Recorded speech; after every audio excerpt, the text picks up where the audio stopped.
YouTube, John here with another low-key adventure in Mineral Wells, except for today, we're actually leaving Mineral Wells. We're staying inside of Pinto County. One of the great things about Mineral Wells is it is in driving distance of 3 different state parks. We have 3 state parks inside of Pinto County. So today we're going to be driving out to Strawn, Texas, and we are going to be going to the newest state park in the entire state of Texas. It's called Pinto Mountains State Park.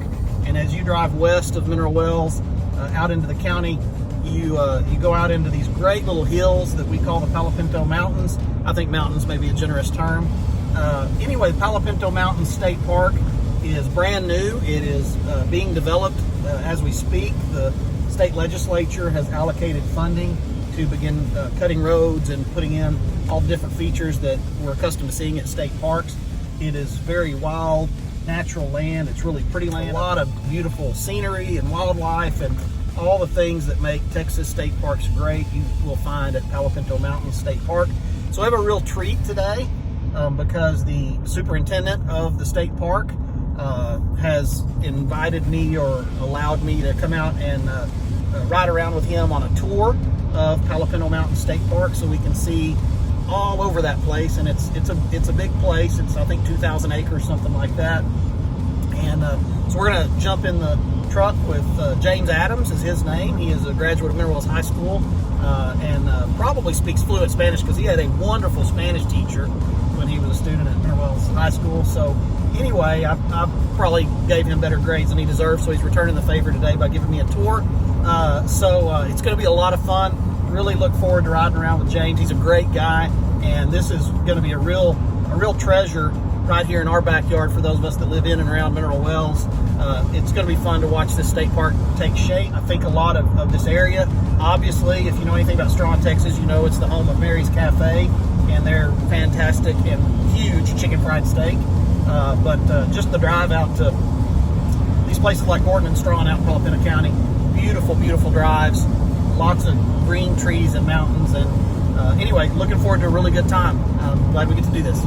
Hey everybody, this is James Adams. He's the superintendent of Pinto Mountains State Park. Did I get your title right? That's right. Did I get the name of the state park right? That's right. What can you tell us about the state park? Well, this state park the land was acquired by the state in 2011, the first part of it. Over the years, that first acquisition was about 3,300 acres. And wow. Over the years, it's become 4,871 acres. That is more than twice as big as I thought it was. I thought it was like 2,000 acres. Yeah, it's almost 5,000 acres. How does that compare to other state parks? Is that pretty big for a state park? Is it average? Yeah, I would say it's high average. We have some very small parks that are, less than 1,000 acres, but we have some very large parks, 2 of them in this region that are, over 15,000 acres. And then we have one really big one down in the Big Bend that's over 300,000 acres. Oh, wow. Yeah. So I'd say we're high average on acreage. But we started development a while back, but a lot of that up until now has been sort of behind the scenes kind of stuff, engineering, architecture, that sort of thing. But in January, it was really exciting for me. We finally broke ground. Finally had dozers rolling, roads getting cut, and we're going to go look at some of that here in just a little bit. Next phase is going to be getting them paved and utilities run. There's so much to do in building a new state park. So much that even I, when I got into this job, had not even considered. Luckily, we have a lot of really smart folks working on this that did consider those things. So, we've got utilities, we've got paving, we've got all the different amenities, and we need to do those things with the habitat and the land and the cultural value of the site all in mind. So there are some constraints that we have to work within when we're dealing with that sort of thing. One of those constraints, for example, is we can't do any tree clearing between March 1st and September 1st.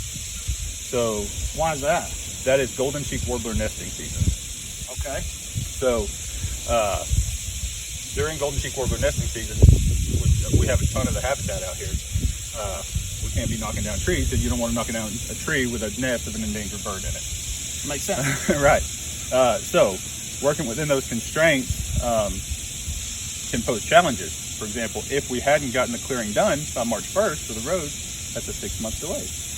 Luckily, we've had a great contractor that we've been working with, and we were able to get all that done and move forward. So we've got a lot of cool stuff planned out here. RV sites, tent sites, multi-use trails for hikers, bikers, equestrians. Oh, that's awesome. A great little lake out here for Is paddling. it Tucker Lake or Turner Lake? I never can remember. Tucker Lake. Tucker Okay. Lake, yeah. Great paddling lake. It's only about 90 acres. So no motorboats, no wakes to deal with, no jet skis to deal with. Just paddlers and anglers. So it would be great. So, this is the newest state park in Texas, right? Correct. How long was it since the last new state park? How long has it been since Texas got a new state park before this one? Over 2 decades. Over 2 decades. We went through, there were a couple big bursts in building state parks with the CCC, and then again in the late 60s. We built a couple in the 90s, but this has been the last one since then. Do you know how many RV sites you'll have? Any idea, or too early to tell? We do have them cut.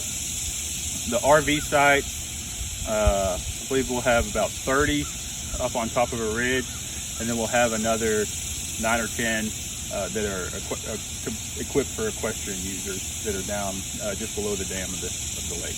All right, cool. Well, you ready to show it to us? Yeah, let's head out. All right, we're going to have a tour. Let's check it out. All right, we've come to a stop here, and I'm going to ask James to tell us where we are and what we're looking at. Right now we are near the old terminus of FM 2372. The road we're looking at in front of us is going to be demoed, and farther up it's already been demoed. But we're actually rerouting the road to turn off to the left here, and that will pull into what's going to be our visitor center and headquarters building. And we can. Will y'all have a store so I can buy a patch for my state park patch collection? You can buy 2 patches. Really? Yeah, sure. Are they already available? No, they're not okay. available yet. We're gonna have 2 though. We're gonna have the regular patch and the John Q patch. Oh boy, wow. That's a shocker. So you've already designed the patches? We haven't yet. Well, that's something we usually get into. We work with vendors on doing that as we get ready to order, and we'll redesign them periodically so that people can have a new one each visit. Right now we're on the entrance road. Directly across here you can see the exit road. This tree right here is a sort of a good example of during the design process, we had a tree survey done, and we had a company come out, and every tree that was at least 8 inches at breast height that was within the core development area, they GPS'd it, measured it, and plotted all of them. And when we were designing the roads, buildings, all that stuff, there was a lot of consideration taken for existing, especially old growth hardwood trees, to try not to disturb them, try to keep them alive. So you can see, this road cuts just outside the drip line of that existing tree to try to keep it viable after construction. Awesome. A lot of thought goes into what y'all are doing. It is. It's So really what's the small. timeline? We are shooting for an opening in 2023. Of course, there's a lot of variables with construction between now and then, but the goal is to open in 2023. So how did it come about? Did somebody petition there to be a state park? How does a new state park come to be? So this particular state park had kind of an interesting story. They all come about in different ways. This particular one, the department had about 400 acres on Eagle Mountain Lake in Fort Worth. And in 2006, the department got permission from the legislature to sell that land. At that time, we were trying to be as impactful as possible with the moves we were making. And 400 acres in terms of state park is just not that much. So we sold the land on Eagle Mountain Lake. That land was actually bought by, I want to say it was a city or the water district, but it was turned into a park anyway. So there's 400 acres of parkland that remained parkland. The proceeds from that sale were earmarked to buy or build a new state park that would serve the same population. So it had to be within 90 miles of downtown Fort Worth. This park is 76 miles from Fort Worth. So that money, along with some money that some partners put in, was used to buy the first 3,300 acres of this park. The headquarters and visitors center will be right over here to our left. A really interesting thing about this state park is the partnership with the Texas Parks and Wildlife Foundation. The Texas Parks and Wildlife Foundation has pledged to raise up to $9 million to pay for all of the vertical construction or all of the buildings in this state park, in Palo Mountain State Park. So it's a great leverage of public funds using private donations and philanthropy, which is a really, like I said, a really cool thing about this park. You think it'll have an impact on tourism in this area? Absolutely, absolutely. You know, Palo County, the tourism industry in Palo County has been growing steadily for some time now.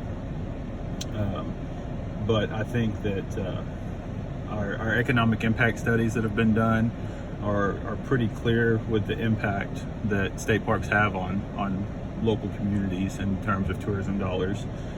And I think that this park will be no exception to that.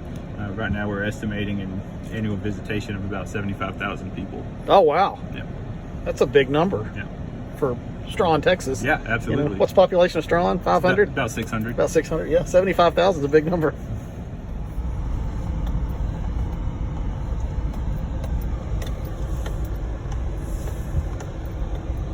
Our parking lot for our equestrian trailhead.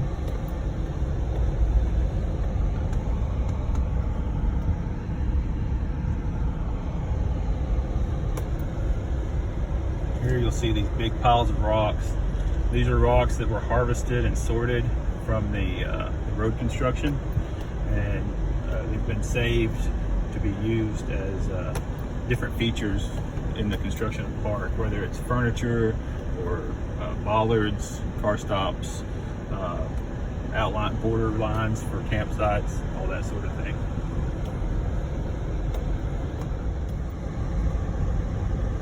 This was a pretty significant undertaking, getting RVs and large trucks to the top of this hill. There was a lot of topography studies, GIS studies done to figure out the best way to get up here. I think they've done a pretty good job. Now, obviously, So this will be the road, what we're on? this will be the line of the road, yes. Obviously, it's not finished. It's not going to be a one-lane road. It'll be improved, you know, quite a bit from what it is. But this is basically the line. The views coming down off it are really good. Views going up aren't that either. Yeah, we're definitely climbing. And that's a great view right there. Oh, this is beautiful. You may have the prettiest state park in Texas by the time this is done. I think we already do. But there'll be some arguments on that, I imagine, from other superintendents. Probably. Nikki over at Mineral Wells would probably argue that. So my son and I, this summer, we went to Big Bend, to the national park, and when we were leaving, we got stopped at a border patrol checkpoint, and it was like 4 in the morning. We were trying to make a long day's drive back home.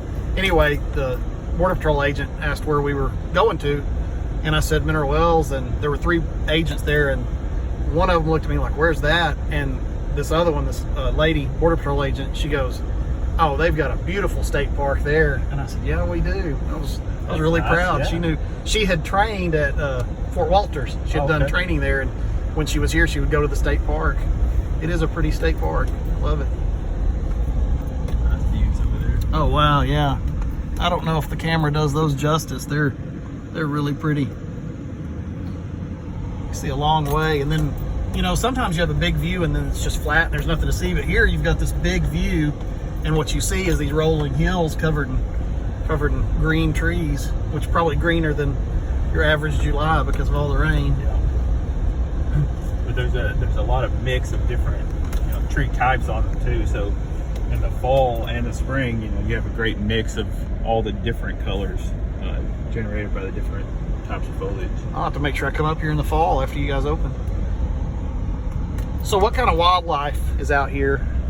The usual Texas wildlife? It's the usual Texas cross timbers wildlife. Probably some of the ones that you may see a little less frequently in the area that I've seen out here would be ringtails and porcupines. Yeah, I've never seen either one of those in the wild. Yeah, but it's white-tailed deer, skunks and fox and possums and gray fox, red fox, both. Gray fox is all I've seen. Any mountain lion reports? There was one back when it was private land. There was a mountain lion taken out here that you can actually, you go to BJ's in Mingus and get you a pizza, and you can see it. It's mounted, stuffed, and mounted in there. I'll have to do that and I'll get a pizza to go. That'll be awesome.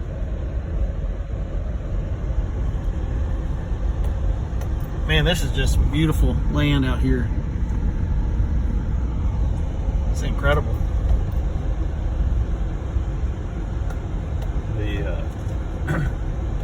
When was that mountain lion taken? Do you know? I don't know what year. Like I said, it was well before we bought it. This park is really pretty, but another great thing is just the history in this area. We do archaeological surveys of our properties, and out here there were 40 something prehistoric sites, which is a site with multiple prehistoric artifacts. There were 60 something historic sites, which is a site with artifacts that are not pre-European, and then another 80 some odd isolated finds of historic and prehistoric artifacts. And the place just has a lot of really neat features that kind of take you back in time, and it's in such a rough state still that when you see these artifacts and these sites, you feel like you're sitting there with the people that left those artifacts. And it's something that just really kind of speaks to the Texan soul, to be able to experience that. Yeah, getting back in touch with our history. Can you give some examples of some of the prehistoric or historic artifacts that were out here? So one of the prehistoric sites was actually one of the more significant prehistoric sites found in the area, and it was a cracked rock, a fire-cracked rock pit. It was a fire pit that was lined with rock, and it was almost completely intact still, but it was about 10 feet below the ground. Huh. So can they gauge based on how far underground it is, how old it is, based on how the sedimentation on top of it or whatever? They can make educated guesses with that, but what they actually did was they found some organic matter in that same level, and that's kind of the best way. Find some organic matter that's in that same strata, and you can carbon date the organic matter. And so they carbon dated that, and I'm sorry, I don't recall exactly how old it was, but it was old. But the really cool thing is that there was a greater excavation than just that one pit or that one fire ring, and in that same area, through different strata in 10 feet of soil, there was a recurring campsite in that same area. And like I said, we're talking about 10 feet of sediment, so we're talking about a lot of time that these people are coming back to this same camp area. And I'm not talking about a square mile or anything like that. I'm talking about within 6 feet of each other. That's crazy. So we're talking about generational, right? Yes, You're talking about another generation of people would come and camp make a camp at the same spot. Yeah, several generations. Which I just, that's really neat to me. That is really cool. It's not like they were pulling up Google Maps to get back. Yeah. You know, there was something about that site that made it a good place for them to go. I think one of the really good points you just made is just the wildness of the land right now is probably looks a lot like it did 10,000 years ago. Yeah. You know, it's just so natural. There's not a lot of human influence on it. Yeah, it's just wild. And we, in designing the park, have really tried to cater to that idea and make it as light on the land as possible. It's not big, expansive parking lots and things like that. It's very strategic roads and strategic sites that have as little impact as possible. You know, out of this nearly 5,000 acres, the entire construction area is, probably less than 200. So all the construction outside of that will just be trails. Okay, so talking about the trails, this is you said 4,800 acre state park, and I guess you're gonna have a lot of trails for people to get a sampling of that 4,800 acres. Yeah, we're planning to open with about 20 miles of trail, with a plan to expand that as quickly as we can. Are there any specific destinations or sites that trails will take visitors to that you're aware of now, or will those be things that are kind of decided at a later time? Yeah, there's a couple of cool features that we're trying to make sure the trail gets close to, so that people can see those, and they deal a lot with the history of the area. One of them is a dam on Palo Creek, and there's a small building on the far side of the creek, and what that is where they dammed the creek, and that building was a pump house, and it was used to pump water up to steam engines on the railroad. Huh. And to me, that's just a really cool thing to me.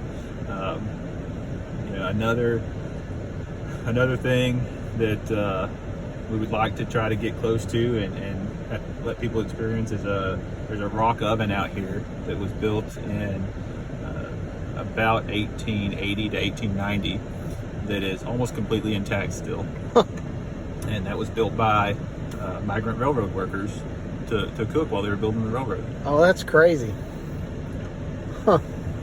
So you got some railroad history out here, not just wild Texas history. Absolutely, but railroad is wild Texas history. When that railroad was being built, this was the Wild West still. Right. And it's really neat to when you just see a rail or a train passing, you don't really think about it, but when you get out there and you see this rock oven that they were using to cook, then you think, wow, this was a wild place. This was crazy. They were dangerous. And yes, yeah. When they were building this, they were not going to stay at the Holiday Inn after their shift. Yeah, they were climbing in their tent if they were lucky, and I never really thought about that. And you see railroads all the time, and you think of them more as like modern things, but a lot of those railroad tracks were laid down when it was wild. I haven't really thought about that. That's pretty cool.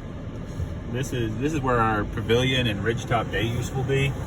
Of course, these trees will be thinned out some, but the pavilion will be back here. We'll have a really nice view from the top of this ridge out into an area called Wilds Canyon.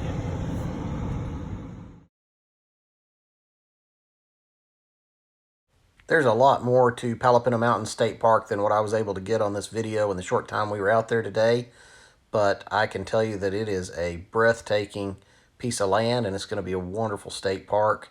I can't wait to go out there after it opens up fully. So how tall did you say is the tallest hill out here? We have multiple hills that are over 1,400 feet above sea level. It's pretty tall for Palo County.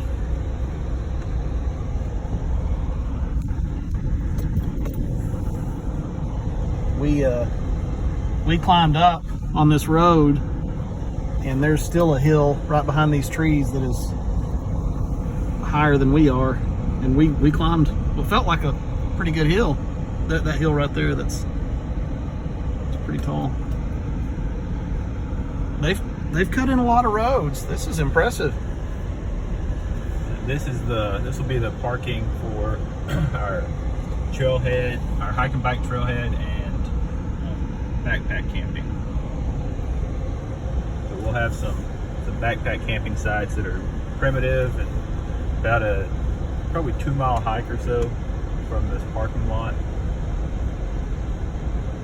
They'll be situated, probably 50 yards from Palo Creek. A really nice little area. It's really great that the planners of this state park have made the choice to put RV sites and campsites up on top of a ridge. They're going to have just incredible views up there, and I think it'll be a really popular destination for RVers and campers, just because of the beauty of the land out there.